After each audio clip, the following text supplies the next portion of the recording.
Hey, how's it going, everyone? It's Andrew Nakas here, coming in hot from my computer with an experimental 360 screencast Unity tutorial. And so the idea is that this is a 360 video where I talk about and go over how to build Unity projects. And in this demo, I'm actually going to be showing how to port Fuseman's building a Robin Hood VR game from scratch, which he already built from scratch and graciously posted the code online on his GitHub. I'm going to be porting this over to Google VR and Google Cardboard because he built it for the Vive, and the Vive is amazing, except only 100 or not a lot of people have it because it costs $800 and you need a gaming rig. But everyone has Cardboard and people can easily develop for it. So let's go in and port it.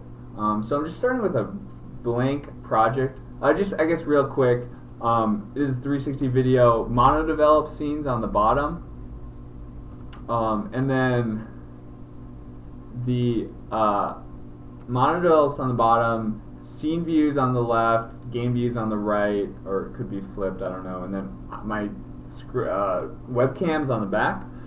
And in the front is just a display that I can control anything from. So importing a blank project into Unity, let's drag in Fuseman's live stream master project.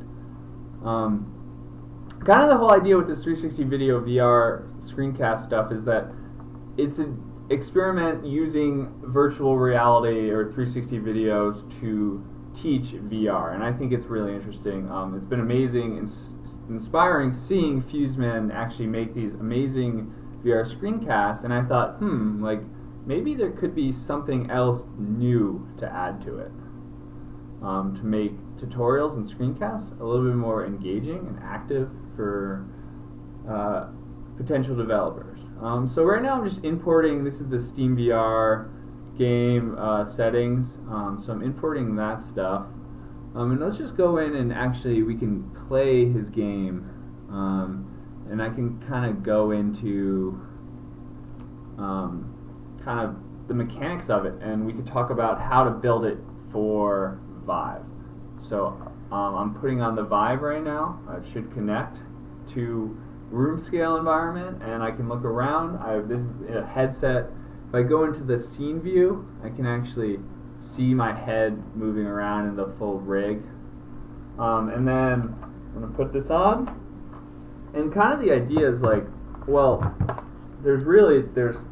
there's controllers. So I have a bow in one controller, and then I have an arrow in the other controller. And if I pull the trigger on the arrow, I can pull back and then shoot the arrow anywhere I want. And so this is like a very intuitive thing, and we're kind of getting kind of hacky bringing this whole setup to Google Cardboard because Google Cardboard only has one control and really only one input, the trigger system. But we can do it, and I'm going to go into kind of how to take most of this tutorial is going to be how to take the 3-part system, head, and 2 controllers, over to Google Cardboard, which just has one controller setup. So cool.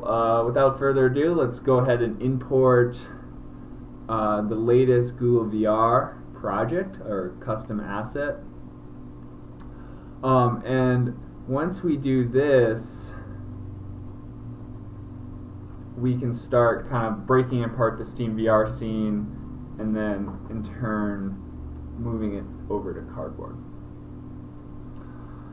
And it gets kind of a little there's some porting stuff with taking out the Steam VR stuff, but most of it is going to be around building and writing and modifying the code and scene so everything kind of works with the Google Cardboard main prefab. And so kind of the idea is this is going to be a great way to kind of show that Vive games can actually be ported to Google Cardboard and other VR experiences. That is, if you want to get a little hacky and kind of figure out some UX to modify the controls. Okay, so now that that's imported, we can go in and go to the prefabs of the GVR, and they actually have a great fully integrated prefab called the Google Cardboard main, which has everything kind of built in.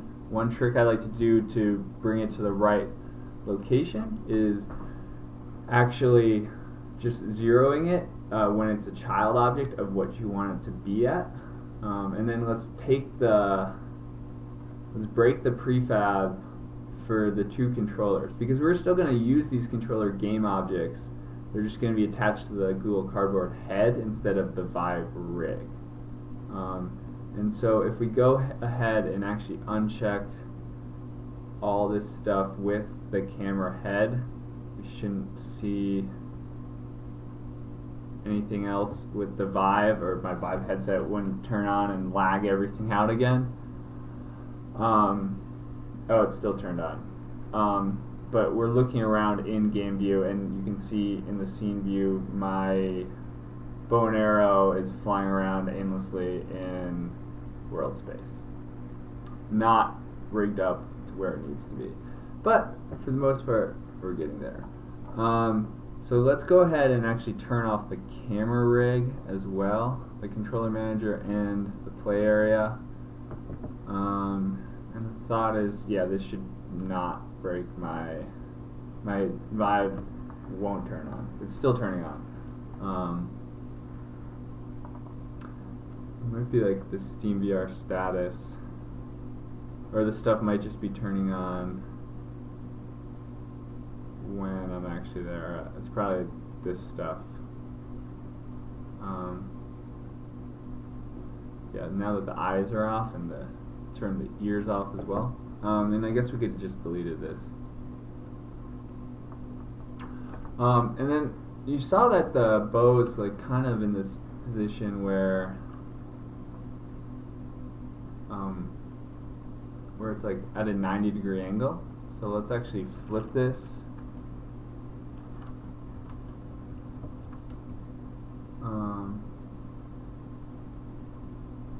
Put it on the parent on the controller, so we're moving both the controllers simultaneously.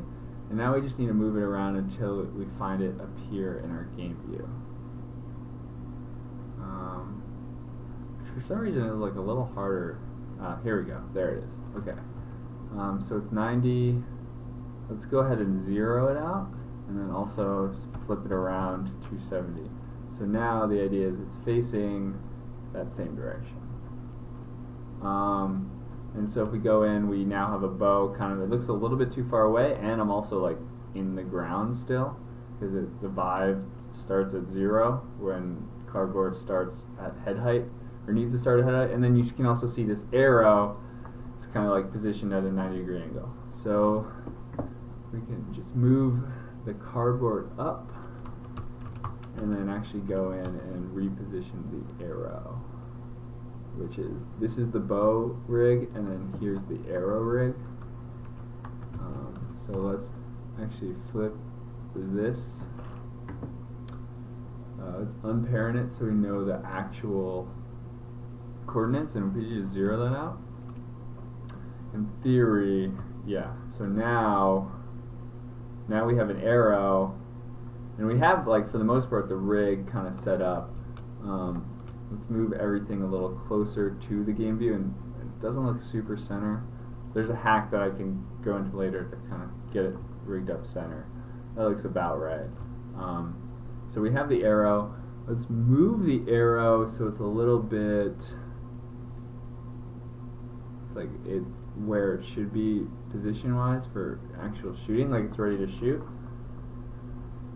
And so now we can start getting into the scripting stuff to actually get it to work. And so get it all hooked up. And so we're going to go into, Fuseman, you know, kind of elegantly wrote this with just an arrow manager and an arrow script. And so the arrow is kind of just the standard, here's what happens when you shoot, when it's on the actual arrows, and then the arrow manager is like a singleton that loads a new arrow and then also kind of goes into it. And for the most part, or does all the management. For the most part, we're just going to be working with this arrow script. And one interesting thing that we can do is actually test out what happens if we do some like testing to just attach a public method to a button to try to get it to fire. So we're going to go into the canvas and create a button, and that's down in this corner in this scene view, or in the game view. We can go up into the scene view, kind of position it a little bit higher and over to the side, and then also attach the arrow manager script fire test thing if I actually save the script.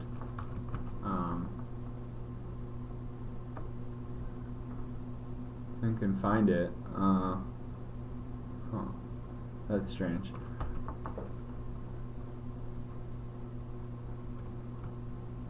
Public void arrow test. Arrow manager fire test. There it is. Okay, so now in theory, and this is probably not going to actually work, but if we hit the button, yeah, so it does shoot, and the arrow gets detached from the controller. So if I go into the game view, the scene view, we can see it, and we can actually kind of try to hack it. So right now it's just falling. What happens if we move back the controller and then hit fire? Okay, so it does shoot out a little bit. So you see, this is like, you get into the mechanics of how Fuseman like got his thing to work, and he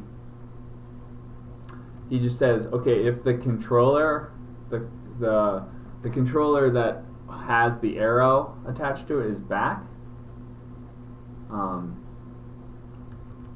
make sure that then when you fire it, it launches with speed. So we kind of just need to do that and make sure the string gets updated to actually pull around it. So if we go back to the script view and actually see it, if we, I think a problem we're seeing right now is it's an update, it's pulling the string, which is like updating the string position, kind of right here. And a problem that we have is it's saying if it's attached, and there's nothing right now that's calling it attached. And it usually happens in the attach bow to arrow, which happens when you pull the SteamVR controller. And so what we can do is when you unfire it, is attached equals unfire, but we can actually just kind of attach a new bow, attach the arrow, attach arrow, and then attach bow to arrow, both on the start and then also on the when you finish firing. So now whenever you finish firing, it just attaches a new bow and arrow, and then in theory, if we move back the controller after that, then it should update the string. Let's see. Okay, so I have this, I hit fire, the arrow just drops down in the scene view. Yeah, if I pull it back, it's updating the string.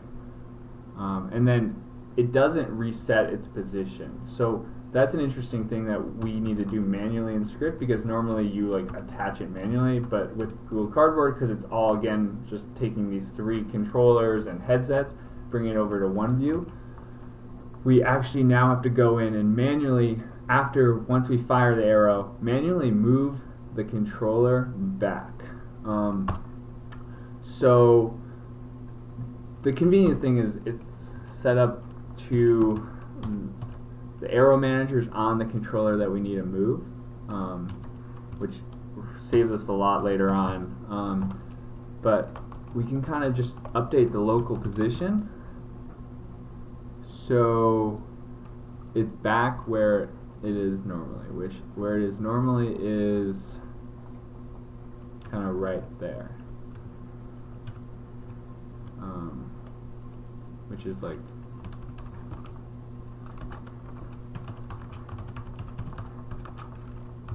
a new vector at, oh man, I can't copy, 1 point f 0.009 f 1.08 f. And okay, let's try this out. So now once it fires, okay, so we're pulling back manually still. We got to do that via script pretty soon. Okay, so now the transform position is super off. I think I did something wrong. Oh, it's at instead of being at 0.19, it's at 1 point. Just need to flip a decimal. And then in theory it should reset to be back where it is. Yeah, so it's back, and now if we pull back, okay, it's continuously firing. Cool. So we're pretty much for the most part there, except the last thing we kind of need to do is this just manual pullback of the string that I'm doing in scene view. Just needs to happen when a cardboard trigger is fired or is touched, or in this case like on mouse button down or on touch down. It's a more mobile friendly, but on mouse button down also works on mobile because Unity is really awesome like that. So we just need to say if input dot mouse button, if input dot get mouse button 0, which is like that left click, and also the default touch screen kick is down, we just needed the transform dot local position plus equals, so it incrementally adds to it every single time you're holding down the frame, is new vector 3, and I'm pretty sure we need to update the y-axis because remember we flipped it earlier on. So in theory, if we hold this down, it's going to pull the string back slowly, incrementally. If we could figure out how to not do errors.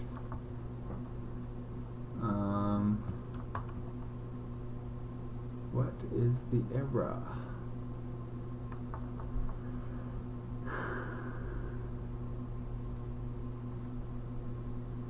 Okay, so that is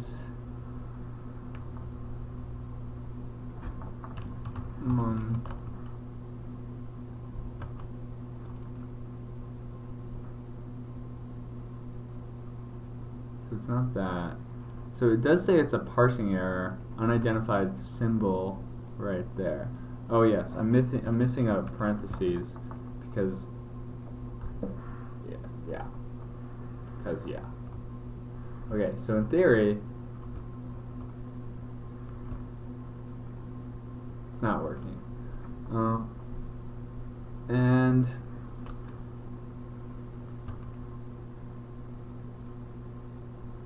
part of the theory why is maybe it has to do because we haven't fully taken out the actual Steam VR stuff yet, which we do need to do before we finish the project. But let's just put a debug log fire to make sure it's not just, it is being called. Yeah, and so we can see when I'm tapping it down, on mouse button down, it's not firing. So the thought is these errors, these array index out of range, is what's causing it. And what that's coming from is the tracked object Steam VR thing is like causing all these errors. But the cool thing is because right now, and again this is very hacky, you'd want to make sure you go in and actually do it right. But the arrow manager script on this is set up to the exact same as the exact same as the object, so we can just replace. Oh, we just want to delete this completely. So instead of if the trigger is being held, it's just if it's not attached, attach. Just a couple more errors. We don't even want it to fire because we're going to do that via the button, and then pretty soon via if you do on mouse up. Okay. And that should be the last one. We'll see. Fingers crossed. Cool. Okay, so now, yep, we're pulling back this string, and then if I hit fire, it shoots off the super arrow, and then it resets. So let's make it so if the mouse button gets let go, it shoots off, and then also we need to put a limiter. So if the transform position goes past like 1 or something, then it can't pull back anymore. Cool. So if mouse button down equals 1, or if your mouse button down and transform dot local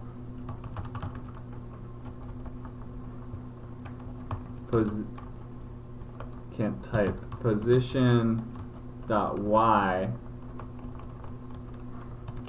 is smaller than 1, do this. If it's bigger than 1, don't do that. And so in theory that's gonna limit it, so we're gonna not be like pulling back with like fantastic forearms. Yeah, so we're a little bit farther. Let's like change that to like 0.9 maybe. And then cool, and then so last thing is if get mouse button up equals, and the interesting thing is like a lot of this stuff is so hacky. Like Fuseman did a great job of like writing everything in methods, and I'm just like coming in and like trying to do this fast and simply, and like doing everything in the update function, which is like obviously not ideal. So like, but I think from like a simplicity standpoint and just from like an ease of understanding it, you know, the hardcore CS people won't be happy, but you know, I think it works. And cool. So now we kind of have the scene view in Google Cardboard, and we pretty much have the project ported. You can go in. You just need to take out that button. And you could load up this project on a mobile device, and now you have the same scene that Fuseman made in an example where you can actually now shoot arrows in an intuitive way. Just with the controller button on the cardboard, you can go in and like make this working. I've been hacking around with like, you can use touch drags to shoot arrows when you're just in normal narrow head mount, not in a head mount display, just in narrow cardboard mode.